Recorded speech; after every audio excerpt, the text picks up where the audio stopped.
brothers and sisters in Christ. God bless you all. Yahweh, specifically Yahweh Elohim, the true God of the universe. May He bless us all. So this video is supposed to be a common thread. So I actually was kind of raised Christian, but like lukewarm Christian, and then I kind of got into the Bible reading, and then I kind of fell away from it.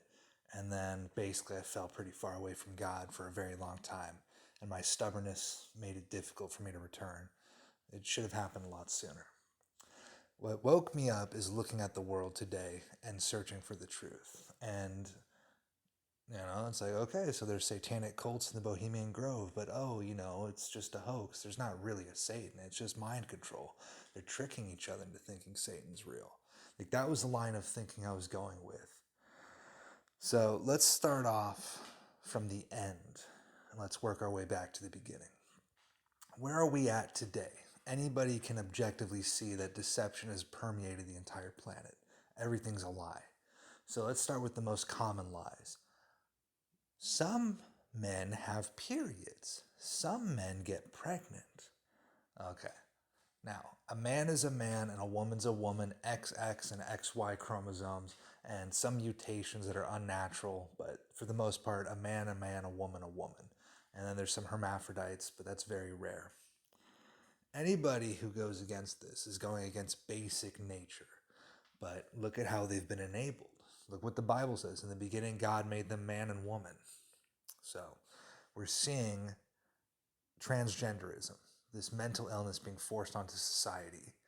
And we're being lied to, we're being gaslit into thinking this is normal. And when you really look at it, it's actually a satanic religion. This is like the Greek mystery religions of, it's just complete degeneracy. You look at ancient Greece, it was like this too, the boy lovers. It's complete disgusting satanic perversion. And it really is a satanic cult, all right? The sodomite religion and the human sacrifice and cannibal religion, it goes hand in hand. They just showed us the least intimidating part. Oh, love is love. We just want to get married. It's like, okay, now what do you want? Oh, well, we just want to adopt little boys. We just want to teach them our lifestyle. We want them to be like us. That's what it's all about. So let's go back to COVID.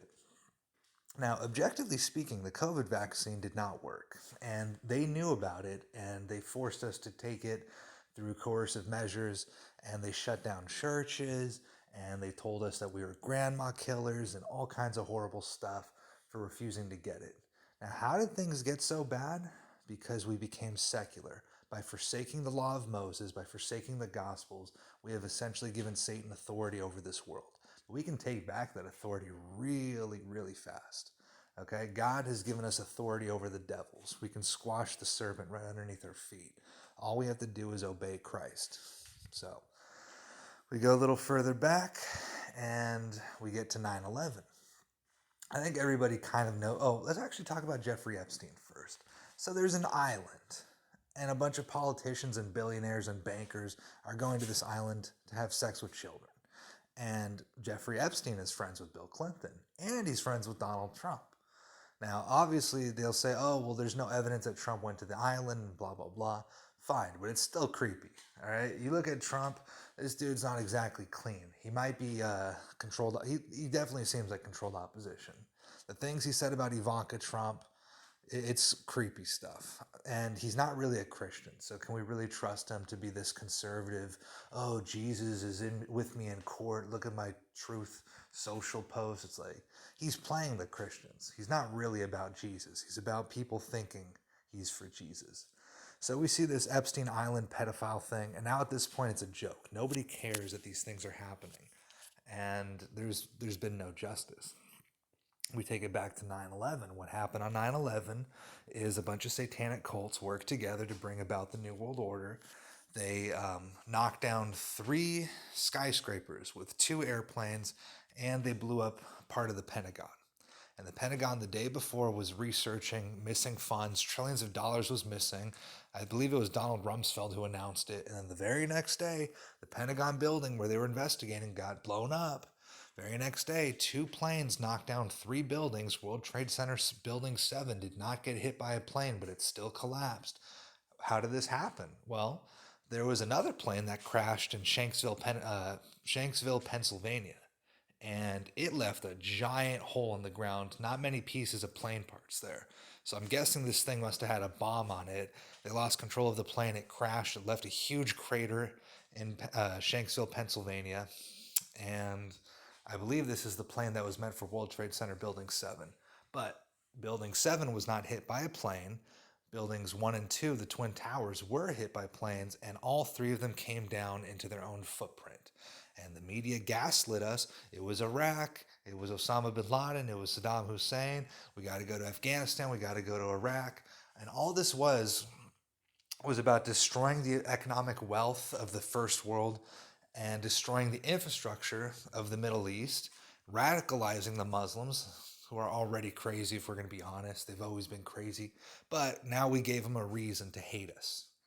And essentially, we destroyed their countries, and then we welcomed them in with immigration. So it made no sense. It made absolutely no sense. And the point of it was to destroy the Middle East and Christianity at the same time to create the New World Order. And it was a success. Everybody knew the war was BS, but nobody really did anything about it. Take it further back, and we see Bill Clinton lying about Monica Lewinsky, which was a huge scandal for the time. The president is getting oral sex in the Oval Office. What is going on in America? Where has our moral compass fallen to? Well, it was worse than that. He was raping women, and the media was covering up the rape. All they talked about was the dress, Monica Lewinsky's dress. How could this happen in the White House? It's like, do you know that Kennedy was doing the exact same stuff? Let's get to the Kennedy assassination. See, the reason Kennedy was not successful in overthrowing the deep state was because Kennedy was not a devout Christian with the blessing of God working behind him. You can't fight Satan as a playboy millionaire swinger like Kennedy was. I'm going to ask not what your country can do for you, ask what you can do for your country. Come here, Maryland. Obviously that was a horrible accent, but like, this dude was, he was doing what Clinton was doing. And yeah, okay, he tried to overthrow the system, and the system murdered him. They did it very conspicuously in a way where they showed the entire government, like, listen, this is the way things work now. Anybody who tries to buck the system, we got a bullet, and it's ready for you. So Kennedy was like the last chance of a secular reform of this country. The only thing we have now is basically a Christian theocracy. So let's go further back to the American Revolution. American Revolution was the New World Order. You take out a dollar bill, you look at the back of it, look at the pyramid, look at the eye of Lucifer, and Novus Ordo Seclorum, New Order of the Ages, New World Order. All this Latin stuff, all this Egyptian mythology, like they're putting everything out there. It's like they are a satanic cult. They are sun worshipers like Ra. They worship Lucifer, and they finally got their own government. Now, for the longest time, they were like a force to be reckoned with in European history. The reason they were so powerful is because these European countries were corrupted. They didn't embrace the law of Moses and the Gospels properly. Every Christian theocracy essentially rejected the Torah. There was no Christian theocracies based on the Torah. That's why the greatest empire, that greatest kingdom, the greatest civilization to ever exist is not a Christian theocracy.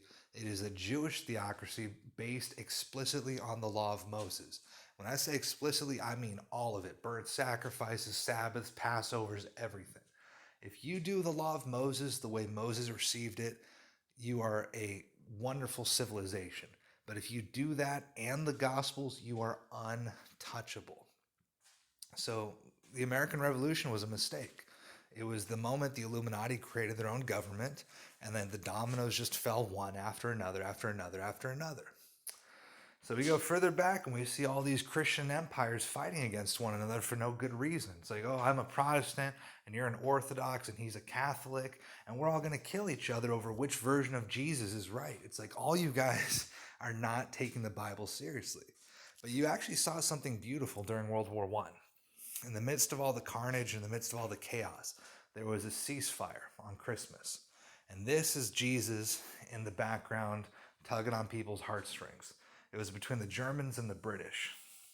And this should have been the end of the war, but we put our faith in these secular politicians. And secular humanism is just another name for Satanism, really.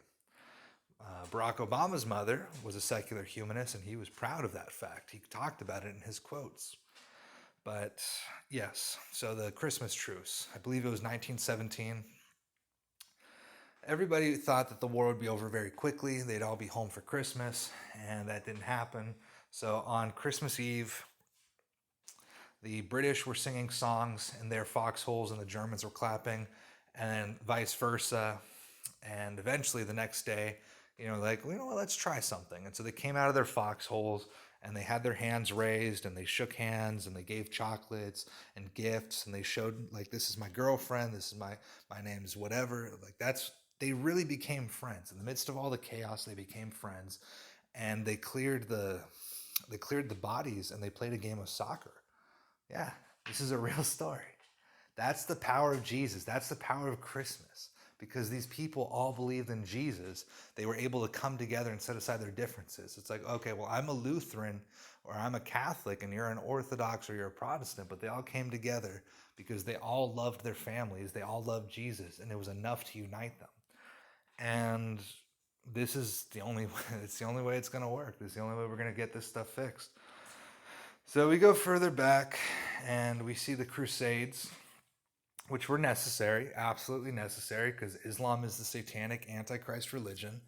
But the reason the Crusades failed is because there was a lot of Satanists infiltrating these movements, like the Mandaeans, I believe it's pronounced. Essentially, the Knights Templar, they weren't actually Christians. They were Mandaeans. And Mandaeans, it's a satanic cult. They say that John the Baptist is the Messiah and that Jesus was a false prophet. So they reject the divinity of Jesus, they reject his doctrine, all that stuff. They claim that it ended with John the Baptist. And this is essentially what the Knights Templar were. They were not Christians. They explicitly said in their doctrine that they traced to John the Baptist. And apparently they even had John the Baptist's head and they were doing satanic rituals with it, or some sort of mummified head. It's rumored it was John the Baptist. But if you look into it, the Knights Templar was a satanic cult centered around John the Baptist worship, or something to that effect. And yes, they were accused of many things: Baphomet worship, spitting on the cross, urinating on the cross, sodomy. And it seems like all these accusations were accurate. And how do they slip under the rug? And how is it possible in a Christian theocracy that these satanic cults were able to infiltrate? Because at one point, the entire world was basically Christian or Muslim or Jewish or Buddhist or whatever. But for the most part, it was Christian and Muslim. So how do these Christian countries have satanic cults operating inside of it? Because the law of Moses, which God spoke through the prophets Moses and Jeremiah and Isaiah, explicitly says, I set before you this day a blessing and a curse. A blessing if you keep the law of Moses, and a curse if you reject it. And because we have rejected the law of Moses as Christians against the explicit instructions of Jesus Christ, we have been cursed. And the curse means that the deception has been able to spread and infect the entire planet. So, free energy, graphene oxide desalination, stem cells, anti-aging technologies. There's so many things that exist. So many technologies that are just sitting in some guy's patent office, already been tested, already been implemented, already capable of being mass produced. It's not going to go anywhere because it goes against Satan's agenda. Satan is real. Satanic cults worship him for worldly power. And we can remove this yoke from our necks so quickly. All we have to do is surrender completely to Christ, obey him, and when Jesus says, keep the law of Moses in full until heaven and earth passes away, we do it. Burnt sacrifices, did Jesus do it? Yes, he did. Okay, we'll do the burnt sacrifices too. How do we do it? Leviticus chapter 1. Okay, perfect. It's really not complicated. The rules are right there in the Torah, and it's just repeated in the Gospels. Jesus was clear. He was like, listen, everything is finished, okay? The work is done. The wedding is ready. Come to the wedding. And they refuse to enter the wedding. These Pharisees, these rabbis, they are children of Satan. They know the Bible's true. And instead of obeying God, they say, you know what? We like this world. We like this worldly power. We're willing to sell our souls for worldly power. We're willing to gatekeep people out of the kingdom of heaven. Jesus is the way, the truth, and the life. Nobody comes to the Father except through him. So essentially, that was the big deal, all right? Christianity is the pivotal moment in human history. Christ, the Gospels, this is it, because this is where all of the truth and lies can be found. So the Gospels are historical documents. Everything the Gospels say happened, okay? Jesus rose from the dead. There really was an empty tomb. He really did all these miracles. Even his enemies admit to the miracles. The Babylonian Talmud, basically the rabbinical literature. The rabbis are the Pharisees and the scribes. They even admitted Jesus had these powers. What they said is he had these powers through witchcraft. They say he had these powers through Kabbalah, that he stole research from the Kabbalah, which is a form of satanic Judaism, and he used the Kabbalah for black magic powers, and that's how he did his miracles. But if you look through the Talmud, they don't deny he had magic powers. They say he had those magic powers from the devil, just like it says in the Gospels. By Beelzebub he casts out demons. And then Jesus said, if Satan is divided against Satan, how does his kingdom stand? So once you realize that the Gospels are real, that there's no denying that Jesus really did have these powers, even his own enemies admitted he had these powers, then you have to take this stuff a lot more seriously. And what is the Quran if not a corruption of the Bible stories from people who lived near these events? The Saudis lived near where Moses parted the Red Sea, where Moses received the Ten Commandments. I mean, the Saudis know where it happened. Jabal Maqla is burnt mountain. This is where Moses received the Ten Commandments. The mountain it's black because of the fire from God's presence. Okay, they know this is where it happened. This is Mount Sinai. This is Mount Horeb. They know these events happened, and Islam is like a satanic revisionism of these events. So the only truth left is the Bible. Satan and his minions have destroyed the world 1,000 times over, scouring for every piece of information about the truth, burning the libraries, killing the wise men, everything they could do, enslaving people, genociding people. Like, look at the history of this world. We've all been through the ringer.